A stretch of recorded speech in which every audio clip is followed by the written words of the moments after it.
Hello, everyone. Welcome. Thank you for being here. We have such a good crowd today. I know a lot of our South Georgia folks may have been impacted by the storm, so I think we'll probably have some folks joining from their phones and maybe a little late. So if we do have folks join late or any background noise, we'll try to work on that. But thanks for being here, and I hope everybody was okay with the storm. So we're extremely excited today, and thank you to Audrey for coordinating this lunch and learn. A few, and Audrey, feel free to jump in here, but a couple of different, we have cohort update calls, as most of you know, but those of you that don't, we meet monthly. And in several of those conversations, we've talked about CSBs, and there's a range of knowledge and kind of daily work that our different partners do with CSBs. So we're super excited to host this lunch and learn so everybody can get more of a baseline knowledge and hopefully learn something, even if they do have close community service board partners in their coalition. Hopefully they'll learn a little bit more from our two presenters today. So Jennifer Hibbard, a lot of you know her since she is one of our core partners. Sorry, I was trying to mute and talk at the same time. She is one of our core partners, and she is the CEO of Viewpoint Health. And we also have Robin Garrett, who's the VP for Government and Affairs with the Strategic Healthcare Partners, and she's also the Executive Director of the Georgia Association of Community Service Boards. So they're going to share more about their work and share a little bit about how we all can continue to partner with CSBs or start to partner with them if we haven't in the past, and just kind of work together in this space going forward. I will, I think you have access to share your slides, Robin and Jennifer. Anything I missed, Audrey? Yep, that was perfect. Thank you. Okay.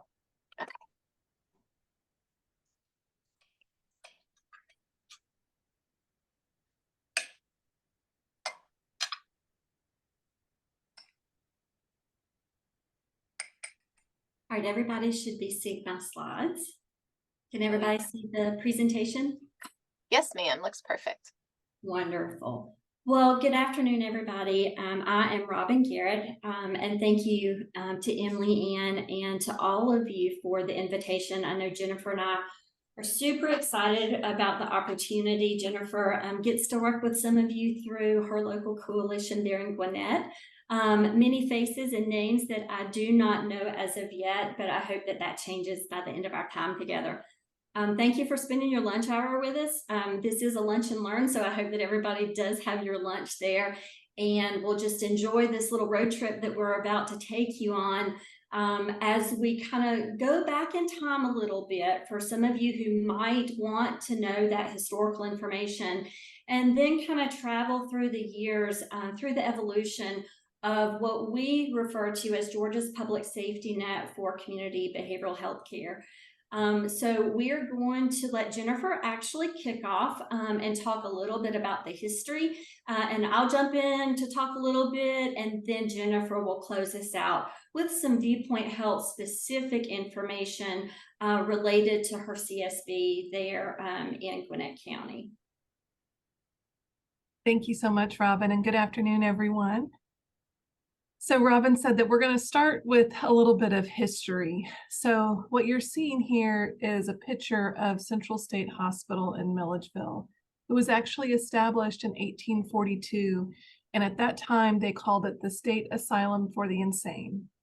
This is also home to thousands of unmarked graves where individuals with mental illness were sent away for indefinite periods of time with very rudimental treatment. And these were individuals that might be suffering from depression, bipolar disorder, any sort of mental health disorder. And we just really didn't have the knowledge, the treatment opportunities and techniques, the medications that we really needed as a country and as a species to treat mental illness the way we do now. So we wanted to start here to kind of remind us all where treatment has evolved in our nation. The next slide shows the current system of state hospital systems in Georgia. So in the 50s and 60s, nationwide, behavioral health hospitals were closing, and we started a nationwide movement to change the way we provide services and treat individuals with severe and persistent mental illness. So that's where more community-based services, along with more innovative treatment, therapy, medication, were now being established and utilized. We do still have 5 hospitals, state hospitals, operating throughout the state. You can see them listed here. But more importantly, if you go to the next slide, in 1994, which seems like a long time from like the 50s and 60s to 1994, but finally in 1994, Georgia established the community service boards, and community service boards were actually created by law and state statute, and Robin's going to talk more about that process. But the community service boards essentially became that community answer to serving individuals with persistent mental illness. And you can see here that we cover the entire state. So the little kind of turquoisey part right there in the middle is Gwinnett, Rockdale, Newton, and that is where Viewpoint Health's catchment area is. But the community service boards provide easy access to care throughout the entire state. So now, Robin, if you want to take it away from here, I'll come back at the end and talk a little bit about our future. Great, thank you so much, Jennifer. And please, while we are walking through these slides, post questions in the chat box. Audrey, Emily Ann, if you guys could maybe help us with those, we certainly welcome any questions. And if there are any questions that we, for some reason, cannot answer on the fly today, then we'll be happy to circle back with Resilient Georgia to make sure that everybody does have those answers to your questions. So as Jennifer said, and you saw by the map, which we have a better copy of that as well, that you can see a little bit better and you can see a little bit more of your local communities in the slide itself. As Jennifer talked about, CSBs were created by the Georgia General Assembly back in 1994. House Bill 100, if anybody's ever heard of the big House Bill 100 and the movement that came from that. Prior to that, community mental health services, substance use services, and intellectual developmental disability services were actually provided in your local communities, but up underneath a different governance mechanism by your local county boards of health. So House Bill 100 changed all of that, and hence the creation in 1994 of the community service boards. You'll hear Jennifer and I use the acronym CSB throughout this presentation. And of course, when it comes to healthcare in Georgia, there's lots of acronyms. So just want to make sure that you can follow along with us so we're not stepping over all the words, because there's lengthy phrases as it pertains to our book of business. So they in a very easy way to explain it, CSBs were created to provide the most in-need services to the most in-need population, which in layman terms is our uninsured population, those who have no insurance, no healthcare insurance coverage at all, or those who are referred to as being underinsured, which in our definition means that they have Medicaid or perhaps Medicare or both.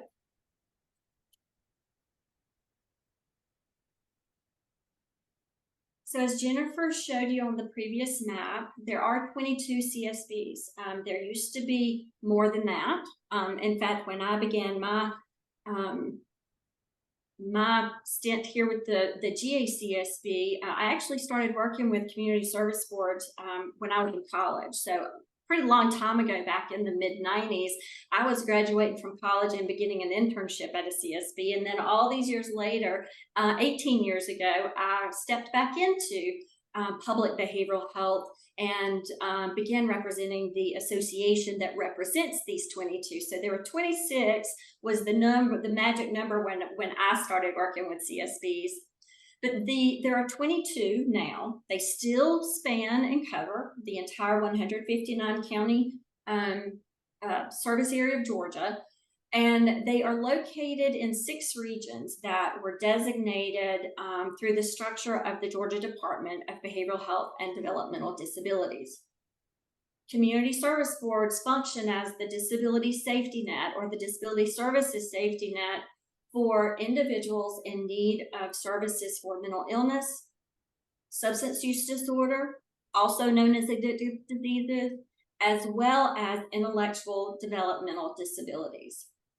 The link that you see on this slide, this is a live link, and so when Audrey and the team sends these slides out to everyone to use as a resource, this live link will actually take you to a working function of our website that provides a search area for anyone to type in your zip code or your address to find the CSB that is located nearest to you. So in talking about where they're located across all 159 counties. If there is a CSB that has a small rural county that they don't, for whatever reason, and there could be lots of them, don't have an actual physical location, then there's still a CSB in the neighboring county that can serve them, and there's individuals that can go to any county to be able to provide services in lots of different places throughout the community. It is not, CSBs don't provide services just in an outpatient clinic. And we actually have a slide that talks a little bit about that and provides a list of some of those areas as examples just a little bit later. So here's the map I promised you that you could see a little bit better.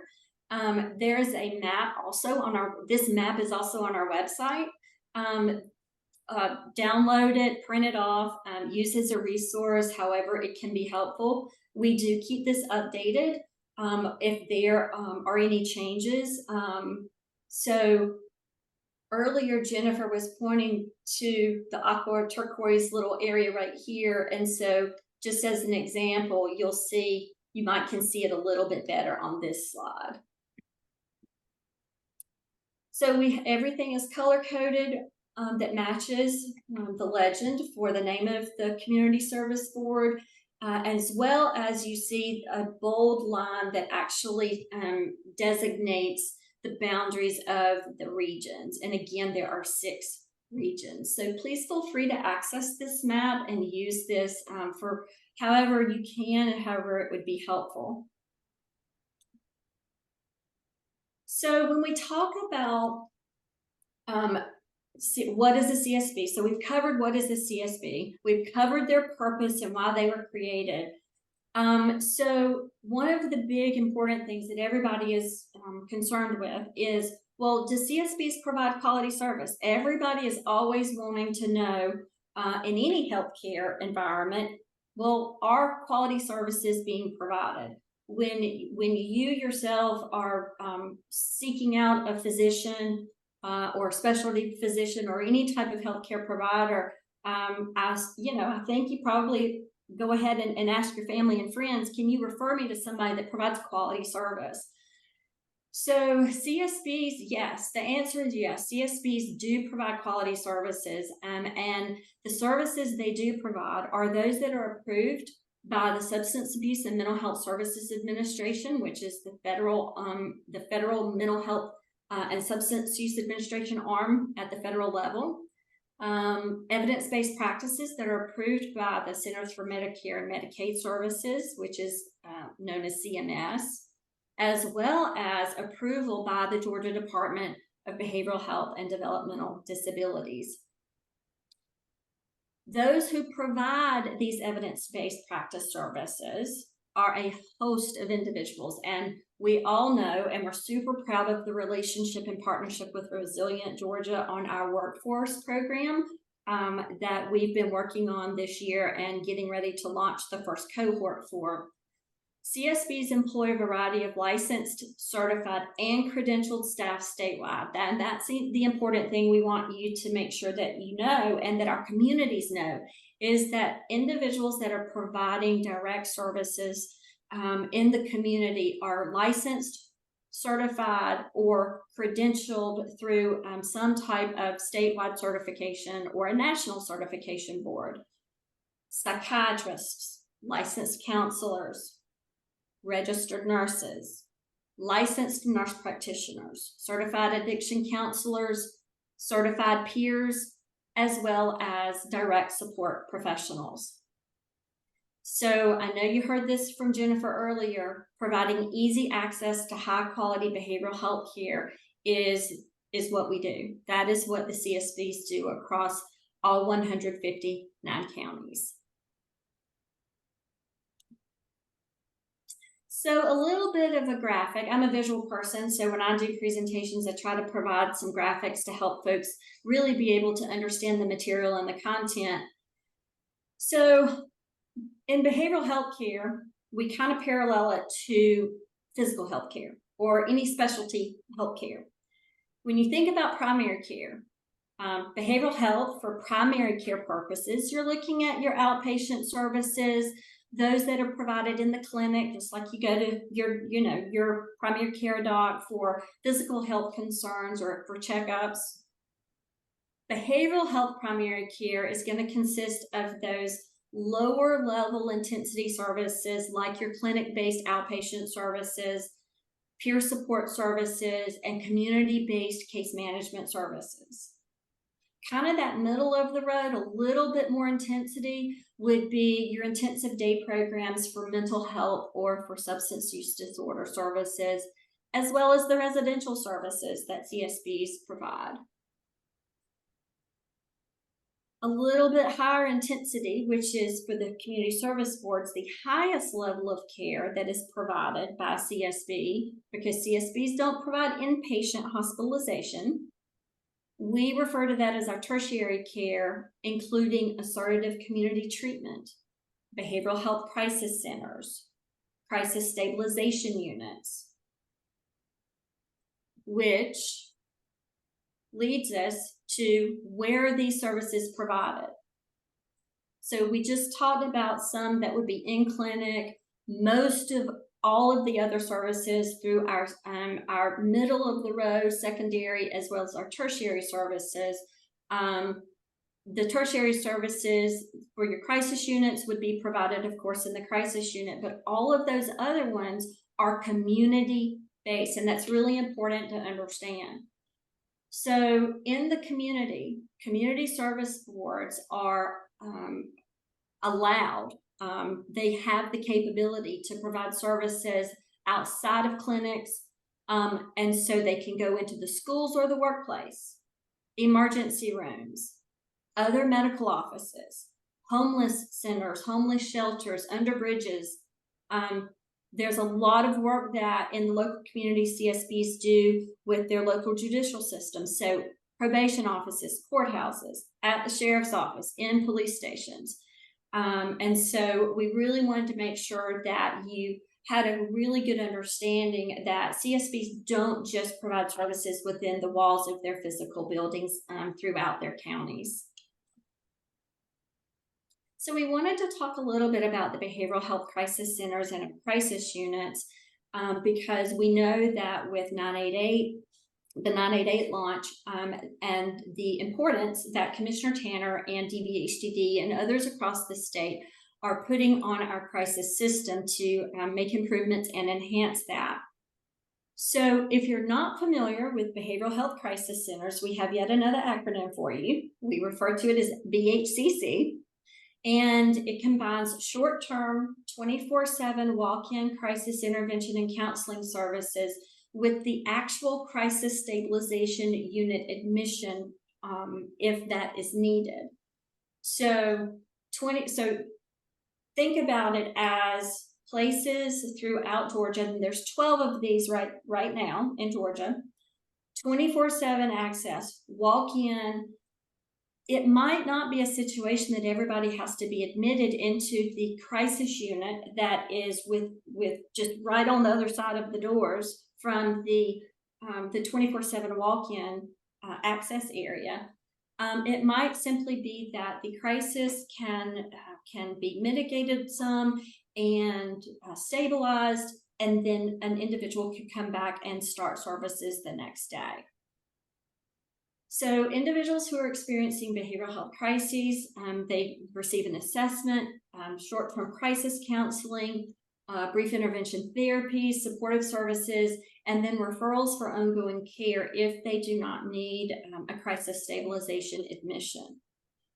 Staffing includes physicians, so these are medically monitored 24/7 units. So staffing includes physicians, nurses, licensed clinicians, and other behavioral health professionals. If individuals do need that higher level of care and the CSU, if there's no beds available, then the individuals in that assessment unit are going to work with the individual and the state to be able to find the right level of care and the right placement for an individual. And again, as I mentioned, currently there are 12 behavioral health crisis centers across Georgia. And before I move to the CSU slide, just remember that we like to think of the behavioral health crisis centers as crisis units on steroids because they have that additional 24/7 walk-in crisis intervention and counseling access component to their physical building. So the crisis stabilization units that we affectionately refer to as CSUs, they are 24-hour medically monitored units as well that provide stabilization for an average length of stay of 5 days. Oftentimes it's longer, might be a couple of days shorter, but the average length of stay is typically around 5 days. These units are emergency receiving facilities, so if an individual needs to be assessed and needs treatment on an involuntary basis, then they are able to be admitted to the crisis stabilization units per the 1013 laws in Georgia and be involuntarily committed. Currently, there are 15 CSUs across Georgia.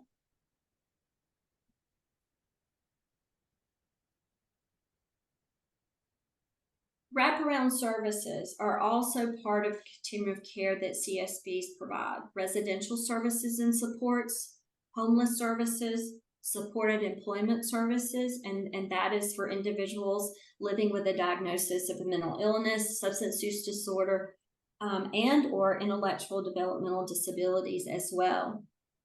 Specialty court services, as well as transportation services. Now, in order to do all of the things across the vast geographic area of Georgia, there's got to be some rules and regulations in place, right, from a healthcare perspective to make sure that these CSBs are running the right way, right, and they're providing that high quality care that we talked about. So across the 22 CSBs, 21 of them are CARF accredited, which is accreditation by the Commission on Accreditation of Rehabilitation Facilities. A very common and nationally and internationally known accreditation organization. And we have one CSB that is still JCAHO accredited, which is Joint Commission accredited, which all of your hospitals have to comply with accreditation standards from JCAHO. So all that to say is through those accreditation bodies, and this is outside of the contracted requirements, the rules and regs of the state and the federal government, there's over 2,800 standards and requirements that cover all aspects of the organization, from the clinical services to the leadership to the HR component to record keeping to medical records to financial operations, et cetera, et cetera. There's over 2,800 requirements that CSBs have to comply with in order to keep their accreditation. And then on top of that, there is a requirement by the department that CSBs have to keep that accreditation. And that is standard across all CSBs, and all CSBs remain current. And there's typically a 3-year reaccreditation that occurs for each of the CSBs at different intervals of time. So just a few more slides to share some information. Pretty much, I put this slide in here as a resource slide with you, not to read every single word because there's a lot of words on here. The association last year created legislative briefing documents as one-pagers that are also found on our website for anyone to access and to utilize as a resource.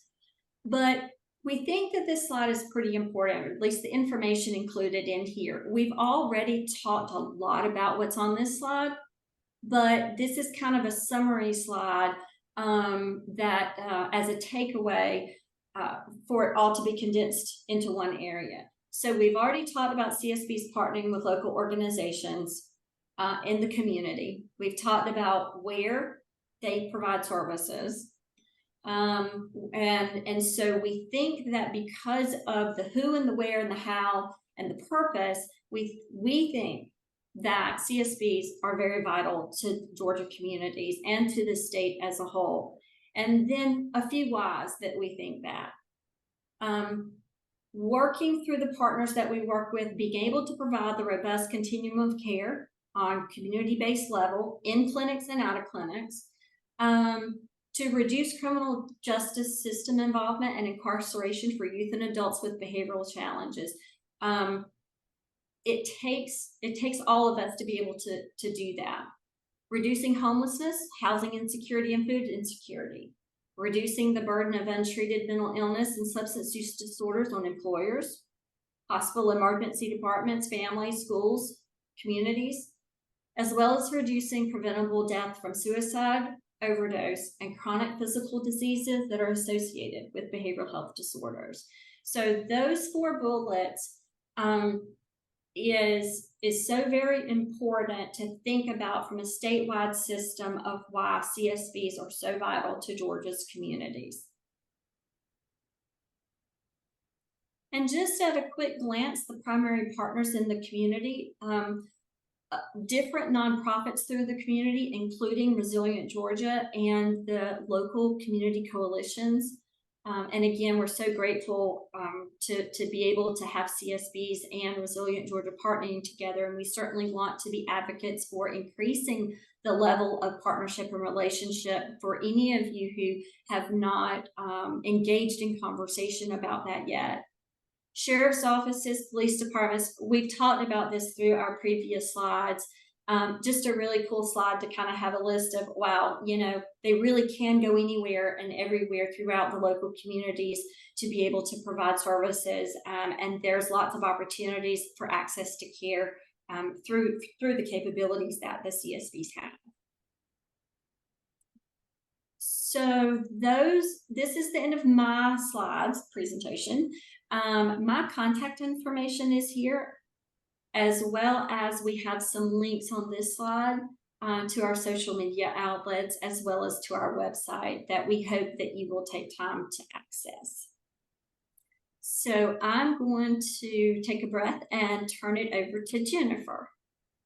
Thank you, Robin. And thank you so much to the association. The CSBs really do benefit from networking together, and for Robin and her team's leadership, advocacy, legislative advocacy. She really does help us all stay together and also work as a team and advocate as a group. So thank you. And I was noticing in the chat after Robin said that her first job in college was at a CSB. And my very first job when I graduated with my master's was at Viewpoint Health. This was my first job, and I just celebrated 20 years. So I can't believe it's been that long. I don't feel like I'm old enough to have worked in one place for 20 years, but the opportunities that a community service board offer to a young professional who wants to get into the helping profession are really amazing. And we are very excited that we happen to be one of the organizations that was selected for that workforce development cohort through the National Council of Behavioral Health and Resilient Georgia and the Kaiser Foundation and the Association of Community Service Boards. So we're looking forward to continuing to grow the behavioral health profession. So as we said earlier, we talked about the past, and now we're going to talk a little bit about the future, but I want to first start by showing a quick video about Viewpoint Health that really helps you understand what all we put into our foundation to be able to deliver the care that we do.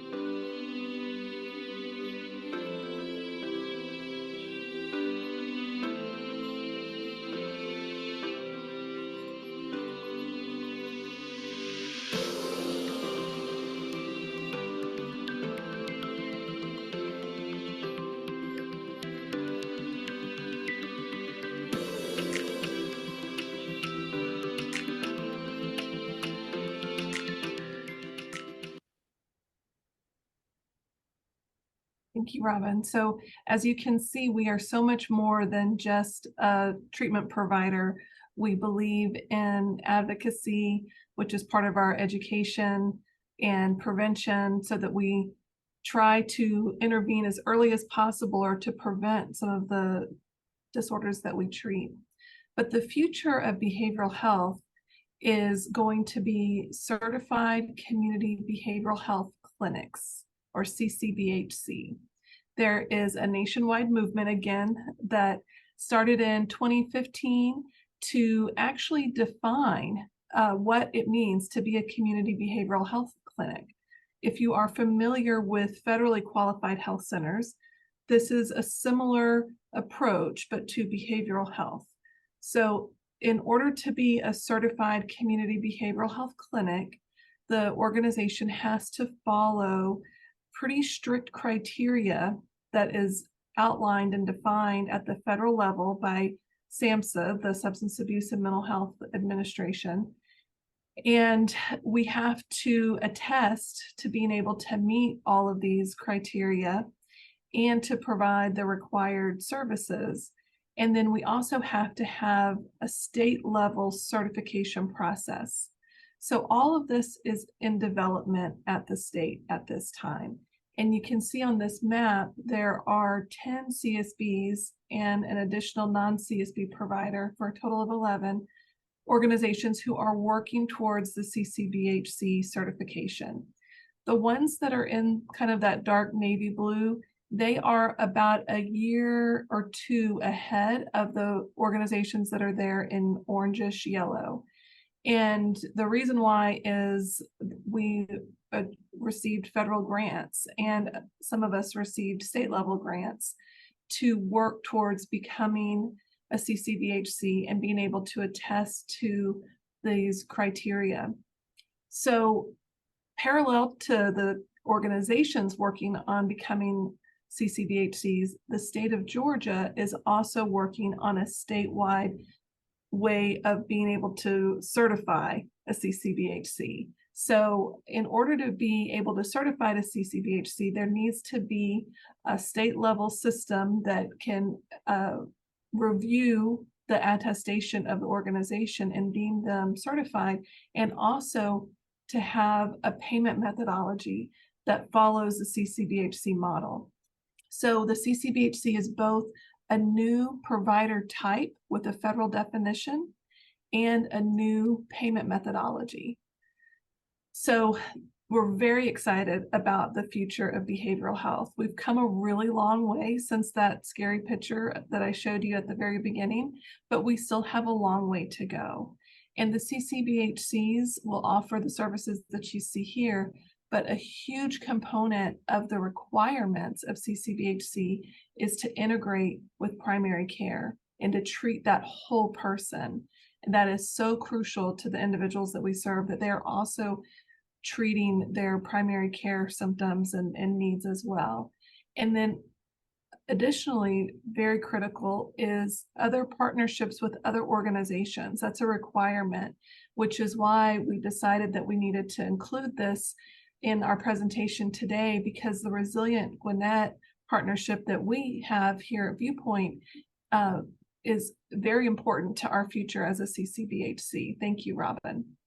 So the Gwinnett Coalition is a grantee of Resilient Georgia, and we have been hard at work for a number of years. And just a shout out to my coalition partners that are on the call. You know all of this. You recognize the little images that I picked from your website, but wanted to just highlight how important a partnership between a Resilient Georgia grantee with the Community Service Board is. So our partnership, we work on building awareness and promoting trauma-informed practices and empowering our community. And I'll go into a little bit more detail about this. So in particular, we are offering trainings to our community, and these trainings are open to anybody. We have these 4 trainings that we're offering, along with another training for mandated reporters. But we do believe that the more our community is educated in being able to help identify somebody who has a mental health need and know the resources to be able to connect them to care, the earlier we'll be able to intervene, and the healthier our communities and our children in particular will be.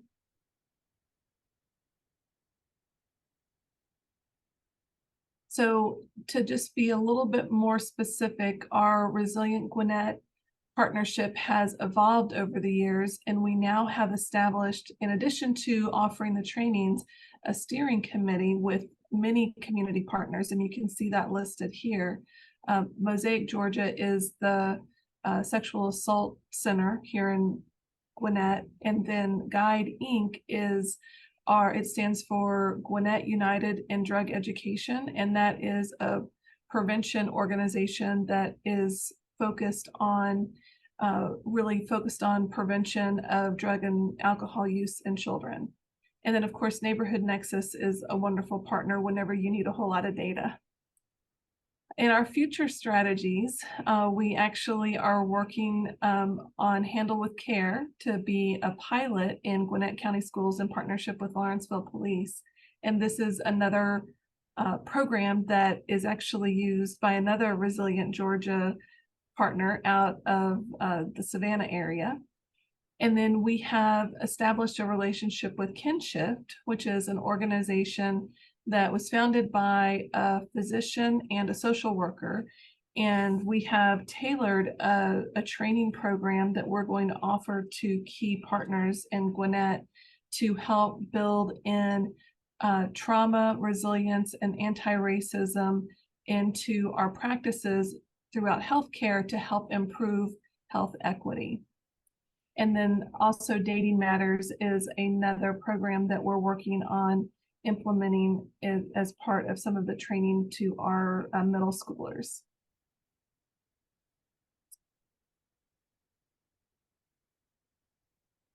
So here's my contact information, and feel free to reach out to me. I'm happy to take any questions. And if any of my Resilient Gwinnett partners want to chime in, please feel free to do so. It has been such a valuable partnership, not only to the individuals that we serve, but to our team members that have been able to take part in the training, but then also to provide the training to our community as a whole. So we really appreciate the partnership. Thank you, Jennifer, and thank you, everyone. So that concludes our actual slide deck presentation. Emily Ann, we'd love to open it up for questions or comments or dialogue that we can have, unless you're ready to kick us off because you have some other things you want to go over today during your time together. No, I just- not at all. We do not want it to kick you off. Teresa had a couple questions in the chat. Teresa, do you want to come off mute and ask them yourself? Sure. And I did want to give a shout out and compliment to Jennifer Hibbard and her entire team. They're a dream to collaborate with. So I've learned so much from her and from her folks. So, and I'm sure I will continue to learn. So thank you That's so much, wonderful, Jennifer. Teresa. Thank you for commenting on that. So I'm always full of questions. I had 3 questions. So beyond approving treatment methods, you talked about DBHDD. I have to say that carefully. Can't get the acronym right. You talked about that they approve your treatment methods, but beyond that, could you talk about the relationship of CSBs with that group? Absolutely. Jennifer, I'll take the first stab at that. And if I forget something, please don't hesitate to jump in. Okay. So as part of the public safety net, CSBs are, well, let me go back. So in Georgia statute 37-2-6, there is language that speaks to I'm gonna use the word governance and oversight, okay? That speaks to the governance and oversight obligations of the Department of Behavioral Health and Developmental Disabilities over the Community Service Board. So as you think about the robust behavioral health network that DBHDD contracts with for services provided to individuals with no insurance, which means the state of Georgia is paying for those services from budget allocations that the General Assembly approves every year, gives to the department pays their provider network, okay?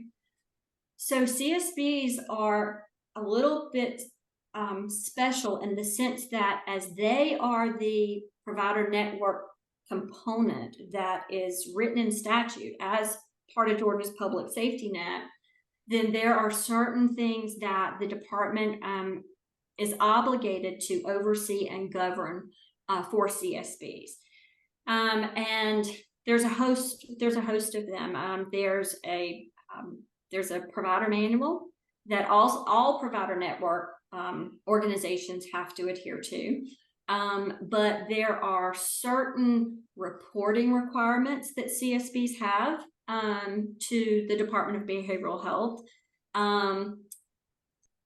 and certain statutory requirements because of their statute designation that the State Department has to collect from the CSBs because of those reporting requirements. Because essentially CSBs are an easy way to say it is that CSBs are quasi-state government entities. They are public instrumentalities of the state.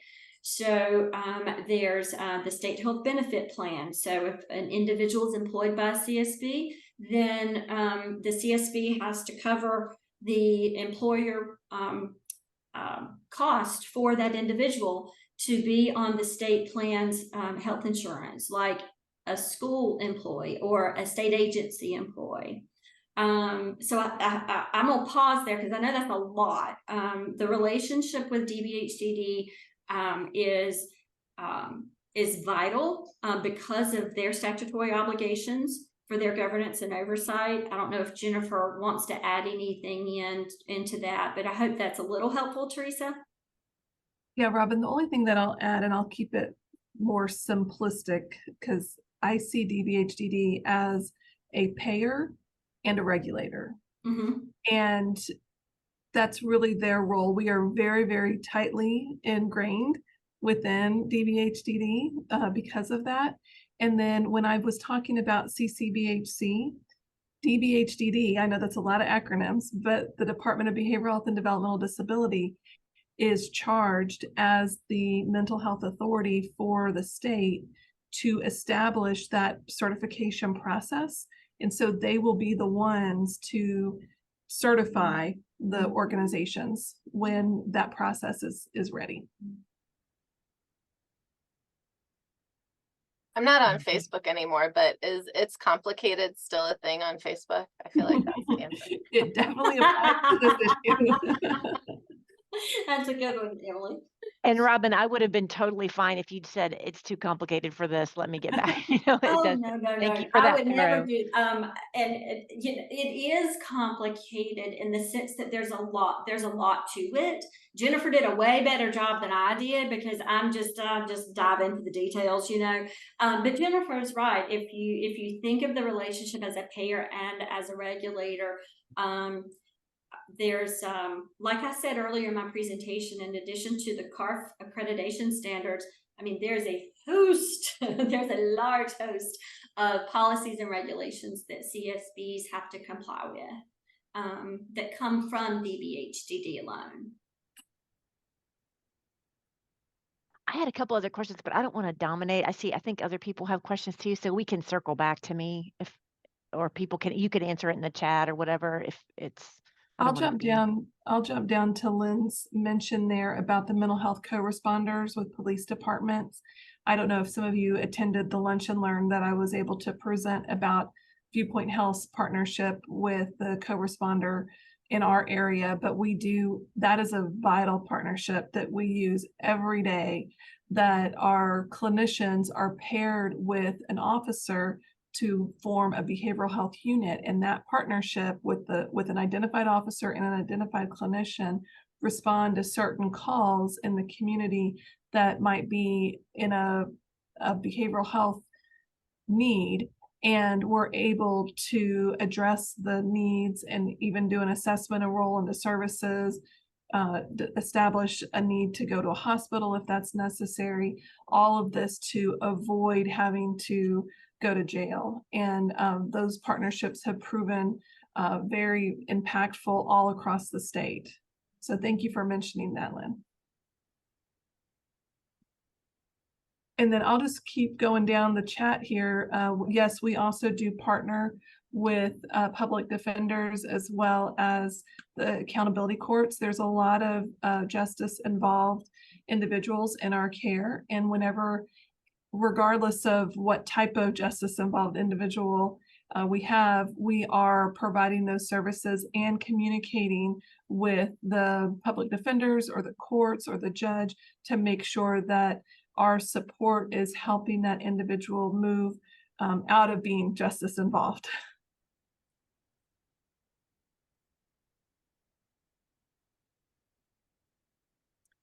And then I'll say a little bit about transportation, so if nobody else. So yeah, in areas where there's not public transportation, there are some, if an individual has Medicaid, then there is Medicaid transportation that's available throughout the state. If somebody does not have Medicaid, then a lot of the CSBs have had to come up with creative ways and get additional funding sources to help with that. For an example, in Rockdale County, which is another area that we serve, we have a grant through the local hospital authority that provides some transportation dollars, and we actually use Lyft and Uber, and that grant helps pay for it so that individuals can make it to their appointments. But also, telehealth is now widely utilized and very helpful when it comes to transportation barriers for some services. And then I love your last question, Teresa. I have no idea how those regions were determined. There's different regions for different things. I think DFACS has a different region. I just know that Gwinnett Rockdale Newton follows the same catchment area as our public health department, because I think we were kind of carved out of public health back in 1994. But I don't know the regions. Robin, do you? I actually, I don't know the finite answer. I can hypothesize because I know that when I first started in my job 18 years ago as executive director of the association, I believe there were only 5 regions at that time. And prior to that, there were maybe 4, or maybe there were more than that at one point. I don't, if I thought about it for a couple of minutes, I could come up with the year that 6 regions became the structure again. But I'm sure it has something to do with population sizes. I can tell you assuredly it has nothing to do with any other districts or region setups and structures, because if you could see my big old workbook that I have of all the different crosswalks I've done in my 18 years between the judicial districts and public health districts and the sheriffs and because they even have regional setup for the through the Georgia Sheriff's Association, the sheriffs across Georgia. So there's lots of different structures. So I can tell you assuredly that they do not compare to anybody else. Jennifer just got lucky from our district for public health. Which was very similar to us when we were getting started. Like none of the existing regions made perfect sense. And so we decided to add another set of regions to everybody's bucket, right? Well, this is great. If anybody has, does anybody have any additional questions in our last couple of minutes?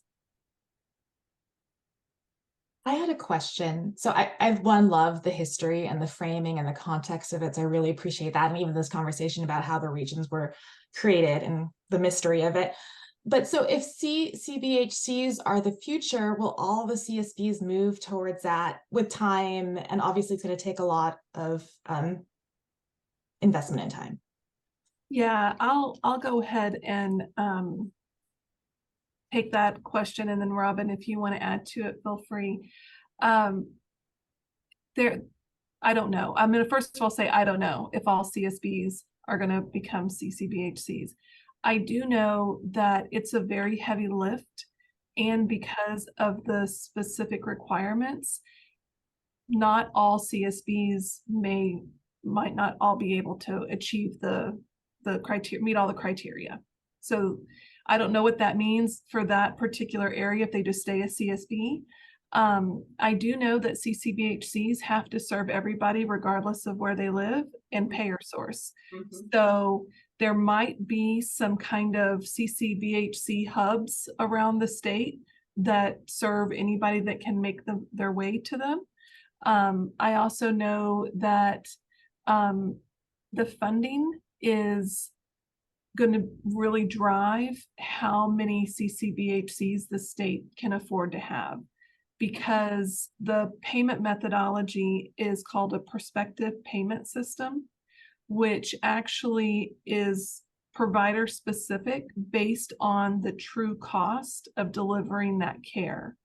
So it's a daily rate or a monthly rate that is flat for the person being served, but specific to the provider.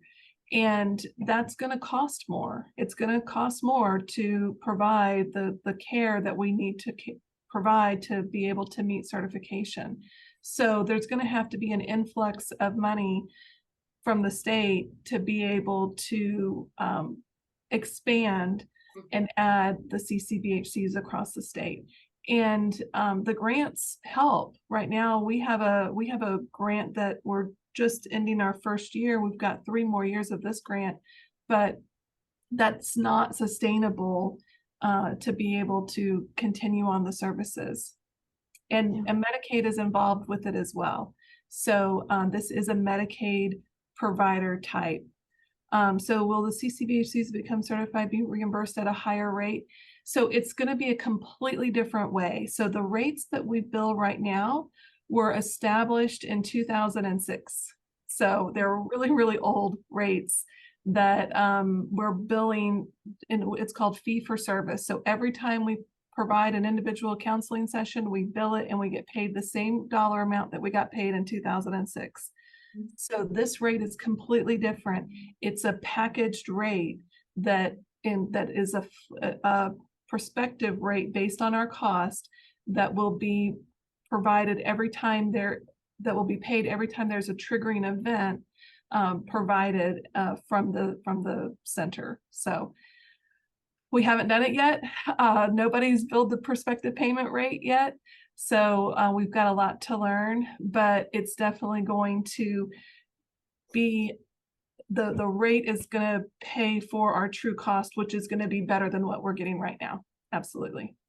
So I could have just said to Kat Martin, I could have just said yes, but I gave you the long answer.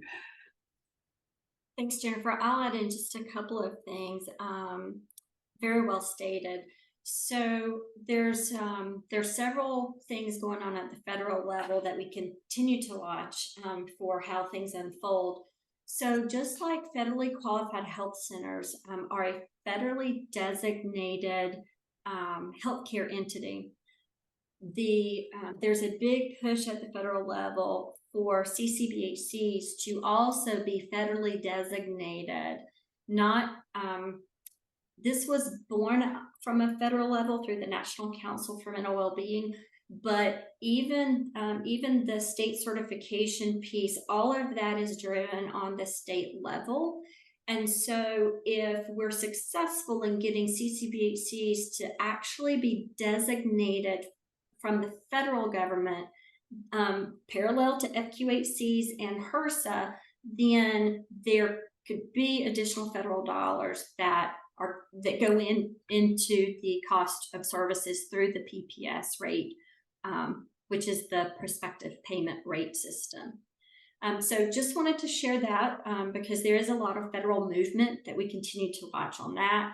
But every year, SAMHSA releases grant opportunities for CCBHC demonstration sites and implementation grants. And so we have through the 10 CSBs on the map Jennifer showed you earlier, there are 6 CSBs that have the SAMHSA grant, and there's 4 that have the state grants. Back in March, we had a host of more CSBs that applied for this year's SAMHSA grant, and we are all waiting.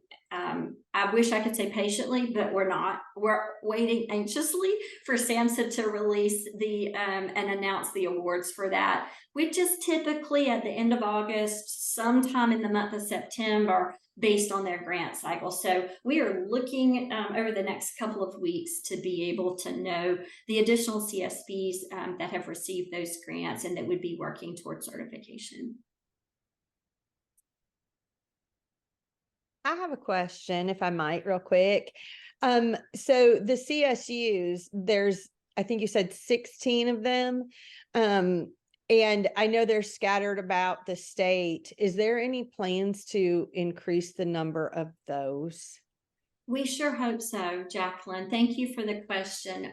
So we hope that, in fact, at 1 o'clock in a few minutes, DBHDD will be revealing their budget presentations before their governing board to see if there's any increase request in there for behavioral health crisis centers. So in my slide, I mentioned that there's currently 15 CSUs across Georgia. Those are standalone CSUs. And then, of course, we have the 12 BHCCs that are the assessment portion plus the crisis unit together. So in total, there's 27 crisis units spread across the state but it's the 15 that are what we refer to as the old-timey standalone, because they don't have that assessment phase to them. There has been in this previous session earlier this year, there was a budget request for 2 additional BHCCs in the Augusta and the Dublin area. And because of the budget, they could go forth and continue working with architects and contractors and whatnot, but the funds can't be drawn down yet. There was a hold on that portion of the budget, in addition to some other things in the department's budget. So that is the plan through the 988 rollout. The department, kind of had this phased-in approach for where the next handful of BHCCs would go in Georgia. But of course, it takes funding to do that. Thank you for the question.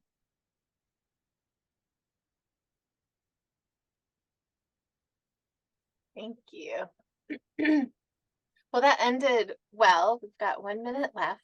So thank you. If anybody has additional questions for Jennifer or Robin, please share them over to us. We'll get you answers. And I appreciate everybody joining, and I hope everyone learned a lot today, and that was so helpful. And just thank you for all of your partnership and for everybody being here.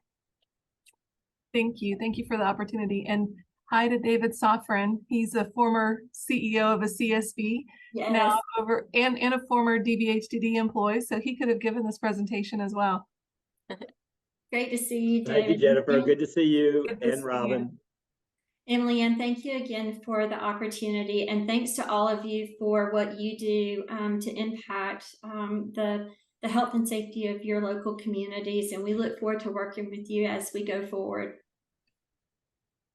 Thank you. Have a good day. We'll speak to Y'all you have soon. a good day. Bye-bye. Bye.